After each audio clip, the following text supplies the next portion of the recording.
Movie की starting में हमें बताया जाता है कि धरती में पेड़ों की कमी के कारण ऑक्सीजन भी खत्म हो गई है। ऑक्सीजन ना होने की वजह से सारे लोग मर रहे थे। जिंदगी बिल्कुल ही खत्म हो गई थी। बस ऑस्ट्रेलिया का एक शहर ही बच गया था, क्योंकि वो आर्टिफिशियल ऑक्सीजन यूज कर रहे थे। मगर वो ऑक्सीजन यूज करने के भी कुछ साइड इफेक्ट थे, जहाँ इंसानों को एक बीमारी लग रही थी, जो कि बहुत ही खतरनाक बीमारी थी। अब हमें यहाँ ईथन को बताया जाता है। ईथन की वाइफ को भी वही बीमारी थी, और इथन अपनी वाइफ को बेस्ट क्वालिटी ऑक्सीजन देने के लिए बहुत मेहनत कर रहा था, क्योंकि इस टाइम पर ऑक्सीजन के लिए भी हमें पैसे देना पड़ता था। ऑस्ट्रेलिया में जितने भी लोग बचे हैं, वो एक कॉरपोरेशन की मदद से बचे हैं, जो कि वो कॉरपोरेशन आर्टिफिशियल ऑक्सीजन बनाता है। अब हम देखते हैं रिजीना, जो कि इथन की बॉस है, उसने उसे ऑफिस में बुलाया है। रिजीना इस ऑक्सीजन बनाने वाली कंपनी की सीईओ और रिसर्चर थी। वो उसे बताती है कि दुनिया में अगर ऐसे ही ये बीमारी फैलती रही तो सभी इंसान मर जाएंगे और दुनिया तबाह हो जाएंगी। उसे कहती है कि बस तुम ही हो जो ये दुनिया को बचा सकते हो। इथेन को यहाँ रिजीना की कोई भी बात समझ नहीं आ रही थी, इसलिए रिजीना उसे लैब में ले जाती है। इथन के साथ उसका फ्रेंड भी था, जिसका नाम जूड है। लैब में जाने के बाद उन्हें एक मशीन दिखती है, जहाँ उसे साइंटिस्ट बताता है कि ये टाइम मशीन है और इसे तुम्हारे फादर ने बनाया है। रेजिना उससे कहती है कि ये टाइम मशीन को सिर्फ तुम ही चला सकते हो। तुम्हारे हाथों में जो डिवाइस है, जो तुम्हें तुम्हारे फादर ने दिए थे, वो इस मशीन से कनेक्टेड होती है, जिससे ये मशीन वर्क करती है। इथन को यहाँ याद आता है कि जब उसके फादर ने उसे ये वॉच दी थी, ये डिवाइस उसके हाथ में लगते से ही उसके हाथ में से बहुत ब्लड आया था। मीन्स ये डिवाइस से इथन का डीएनए कनेक्ट हो गया था और वॉच उसी के हाथ में फिक्स हो गई थी। लेकिन ये वॉच के बारे में इथन को इससे पहले कुछ नहीं पता था। रेजिना उसे बताती है कि टाइम मशीन से हमें एक मैसेज मिला है जो फ्यूचर से आया है, और मैसेज में तुम्हें 400 साल आगे मतलब फ्यूचर में भेजने की बात हो रही है।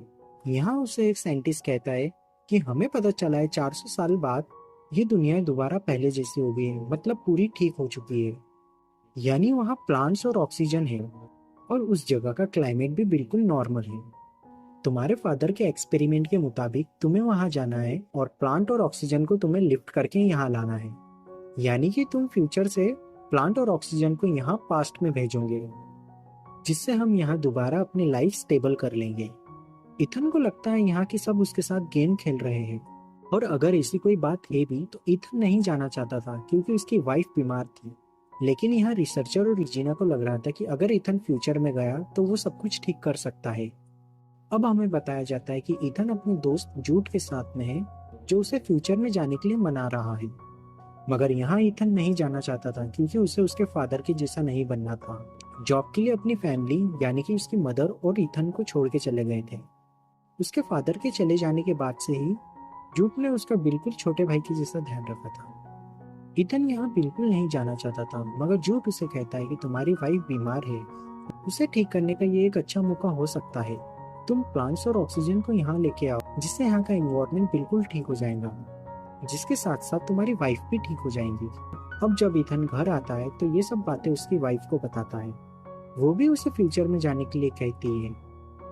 हालांकि मन ही मन में वो भी नहीं चाहती थी कि वो फ्यूचर में जाए, लेकिन वो बाकियों की जिंदगी बचाने के लिए ये करना चाहती थी।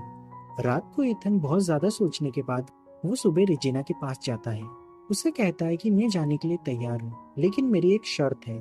अगर आप लोगों को ये बीमारी का इलाज मिल गया तो आप सबसे पहले मेरी वाइफ को ठीक करेंगे। रिजीना उसकी बात मान जाती है, और यहाँ फ्यूचर में जाने की तैयारी शुरू हो जाती है। इथन को यहाँ एक सूट दिया जाता है, जो उसे मशीन में जाने से पहले पहनना था। जब इथन यहाँ उनसे आगे का प्लान पूछता है तो उनके पास कोई प्लान नहीं था। उन्हें यहाँ ये भी नहीं पता था कि इथन को फ्यूचर में कौन मिलेगा, वो वहां से वापिस कैसे आएगा। उन्हें तो ये भी भरोसा नहीं था कि इथन वहां से प्लांट को ला पाएगा भी कि नहीं। इसके बाद इथन को एक डिवाइस दी जाती है, जो कि उसे पास्ट से कनेक्टेड रखेंगी। अब यहाँ इथन को मशीन में बिठा दिया जाता है, और वो टाइम सेट करते हैं और मशीन को स्टार्ट कर देते हैं। जैसे ही मशीन स्टार्ट होती है, उसमें से रेडियो वेव्स निकलती है। यहाँ इथन बहुत तेजी से मूव करके आगे जा रहा था। आखिर वो आसमान से गिरकर एक जंगल में आ जाता है। तेजी से मूव करने की वजह से उसके सूट में भी आग लग जाती है। वो जल्दी से इस सूट को उतार देता है। इन सब के बाद वो अपने आसपास देखता है, जहाँ दुनिया बिल्कुल पहले जैसी हो गई थी। उसे प्लांट देख के और ऑक्सीजन से बहुत ही सुकून मिल रहा था। आगे जाके उसे एक इंसान का स्केलेटन दिखता है जिसके हेड पर बुलेट का निशान था। जब वो उसके पास जाके उसका नाम पढ़ता है तो वो बहुत ज्यादा परेशान हो जाता है। दरअसल ये ईथन का ही स्केलेटन था और उसे पास ही एक डिवाइस भी मिलती है, वैसे ही डिवाइस जो उसे रिसर्चर्स ने दिया था। वो ये सब देख के बहुत ज्यादा डर गया था और उसे कुछ समझ नहीं आ रहा था। वो स्केलेटन के हाथ में भी बिल्कुल ईथन की जैसी ही डिवाइस थी। फर्क सिर्फ लाइट का था, जहाँ स्केलेटन के पास में ग्रीन लाइट जल रही थी और ईथन की रेड, जैसे उसने बचपन से देखी थी। और ये चीज देख के वो थोड़ा कंफ्यूज भी हो रहा था। ये सब देखते देखते रात हो जाती है, जहाँ वो आग जलाने की कोशिश करता है और उससे आग भी जल जाती है। वहाँ उसे बेरी भी मिलती है। उसे लगता है ये खाने लायक की है तो वो खाता है, लेकिन ये बेरी खाने की वजह से उसकी तबीयत खराब हो जाती है। जहाँ ईथन की हेल्थ के बारे में उस डिवाइस से लैब में भी पता चल जाता है। जब ईथन होश में आता है तो वो देखता है उसके पास में उसका दोस्त जूड था, जिसे ईथन को बचाने के लिए फ्यूचर में भेजा गया था ताकि ईथन अपना मिशन पूरा कर सके। अगले दिन सुबह ईथन और जूड को एक डोर नजर आता है। अब हम देखते हैं कि ईथन का स्केलेटन इस डोर के सामने था, मीन्स पास्ट में कुछ चेंज हुआ है। इतने में ही वहाँ पर एक डिवाइस आता है और ईथन की आईज को स्कैन करके एक डोर ओपन करता है। अंदर जाके उन्हें पता चलता है कि ये वही लैब है जहाँ से इन्हें सब चीजें शुरू की थी। वो ये चीजें देख के बहुत ज्यादा एक्साइटेड हो गए थे, क्योंकि उनके सामने टाइम मशीन थी जिसकी मदद से वो दोबारा पास्ट में जा सकते थे। लेकिन उनको टाइम मशीन के ऊपर एक टाइमर दिखता है जो कि शुरू हो चुका था, जहां उन्हें पता चलता है कि ये लैब रीएक्टिवेट मतलब दोबारा से शुरू होने के 4 घंटे बाद खत्म हो जाएंगी। मतलब यहाँ की डिवाइस पूरी बंद हो जाएंगी। उस लैब को इसी तरह से डिजाइन करा गया था कि ताकि कोई उसका गलत इस्तेमाल ना कर सके। यहाँ ईथन एक होलोग्राम स्टार्ट करता है, जहाँ उसके फादर ने उसे इस प्रोग्राम की डिटेल्स बताई थी। ईथन को अपना काम बड़ी ही तेजी से करना था। प्लांट और ऑक्सीजन उसे बड़ी ही जल्दी पास्ट में भेजना था। वो देखते हैं वो मशीन ऑक्सीजन कलेक्टर, यानी कि जो प्लांट और ऑक्सीजन को पास्ट में भेजेंगे, वो मशीन खराब है। वो ये देखकर बहुत ज्यादा परेशान हो जाते हैं। उन्हें ये मशीन 4 घंटे में रिपेयर करके सारे प्लांट्स और ऑक्सीजन को पास्ट में भेजना था जो उन्होंने यहाँ कलेक्ट करे थे। लेकिन उनके पास यहाँ टाइम बहुत ज्यादा कम था। जब वो बाहर जाके देखते हैं, उन्हें पूरा शहर प्लांट्स के अंदर नजर आता है। यहाँ उन्हें बहुत से लोगों के स्केलेटन्स दिखते हैं और उन्हें ये चीज पता चलती कि इंसानों का पूरा वजूद खत्म होने के बाद ये धरती ने अपने आप को वापस से रिकवर करा है, यानी इंसानों के जाने के बाद ही ये दुनिया ठीक हुई है। ईथन अपने घर जाता है और अपनी वाइफ के स्केलेटन को देख के बहुत ज्यादा इमोशनल हो जाता है। ईथन को जो फ्यूचर से डिवाइस मिली थी वो उसे ऑन करता है, जहाँ उसे ये बात पता चलती कि जूटी उसे शूट करेगा। वो ये बात सुन के बहुत घबरा जाता है और सच में यहाँ जूट उसके ऊपर गन पॉइंट करता है। लेकिन जूट यहाँ उसे जैसे तैसे मना लेता है। वो कहता है कि मैं मरने से पहले ही वो मशीन ठीक करूंगा, ये मिशन पूरा करके ही मरूंगा। वो लोग दोबारा से लैब में आते हैं, जहाँ उनके पास 37 मिनट्स ही रह गए थे। ईथन यहाँ लैब से बाहर जाके दोबारा वो स्केलेटन को देखता है ताकि जूट को रोकने से फ्यूचर में कोई बदलाव आया है कि नहीं।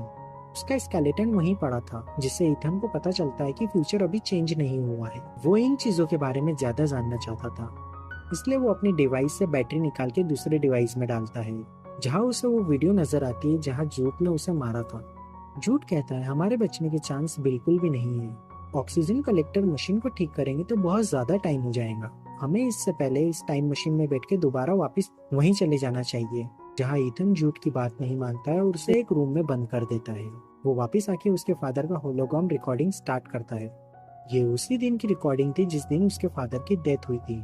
उसे पता चलता है कि उसके फादर ने जो टाइम मशीन्स बनाई थी वो सिर्फ इंसानियत और इंसानों को बचाने के लिए बनाई थी, जहाँ रिजिना अपने गलत काम के लिए इन मशीनों को यूज करना चाहती थी। रिजिना कुछ गलत ना कर सके इसलिए उसके फादर ने उस वॉच को ईथन के डीएनए से कनेक्ट कर दिया था।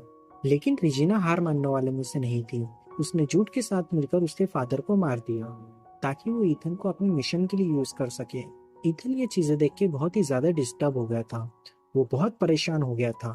उसने जिसको अपना भाई माना था उसी ने उसके पेरेंट्स को मारा था, जहाँ उसकी ये गलत फहमी भी दूर हो गई थी कि वो अपने फादर को बहुत ही गलत समझ रहा था, सिर्फ और सिर्फ झूठ के कहने पर। अब ईथन रिजिना को अपने मकसद में कामयाब नहीं होना देना चाहता था, इसलिए वो टाइम मशीन को डिस्ट्रॉय करने का फैसला करता है। तभी उसे झूठ आकर रोक देता है। झूठ कहता है मुझे रिजिना ने यहाँ इसलिए भेजा था कि एक बार वो तुम मशीन ठीक कर दोगे तो मैं तुम्हें मार दूं। लेकिन झूठ भी ईथन को अपने भाई जैसा मानता है। वो उसे मारने से पहले ही अपने आप को शूट कर देता है, जहाँ झूठ यहाँ मर जाता है। अब वो अपने फादर का मिशन पूरा करने के लिए काम कर रहा था। अब ईथन यहाँ वो मशीन को भी ठीक कर देता है और सारे कलेक्टेड प्लांट्स को वो मशीन में रख के पास्ट में भेज देता है। उसके पेरेंट्स के मर्डर के एविडेंस भी भेजे थे, लेकिन ईथन खुद पास्ट में नहीं गया था, जिसकी वजह से रिजीना का प्लान पूरा फेल हो जाता है। यहाँ हमें बताया जाता है कि रिजीना को भी अरेस्ट कर लिया गया है। ईथन अपनी वाइफ के लिए पास्ट में एक फ्लावर भी भेजता है और ईथन फ्यूचर में टाइम मशीन को भी डिस्ट्रॉय कर देता है ताकि कोई उसका गलत इस्तेमाल ना कर सके। ईथन जब लैब से बाहर आता है तो उसे कोई स्केलेटन नजर नहीं आता है, जिसका मतलब ये है कि पास्ट अब चेंज हो चुका है। उसके ये डिसीजन की वजह से पूरा मैनकाइंड बच जाती है। यहाँ ये मूवी एंड हो जाती है। तो दोस्तों, आपको कैसी लगी ये मूवी और नेक्स्ट मूवी कौन सी एक्सप्लेन करूँ, कमेंट करके जरूर बताएं। मिलते हैं अपनी नेक्स्ट वीडियो में।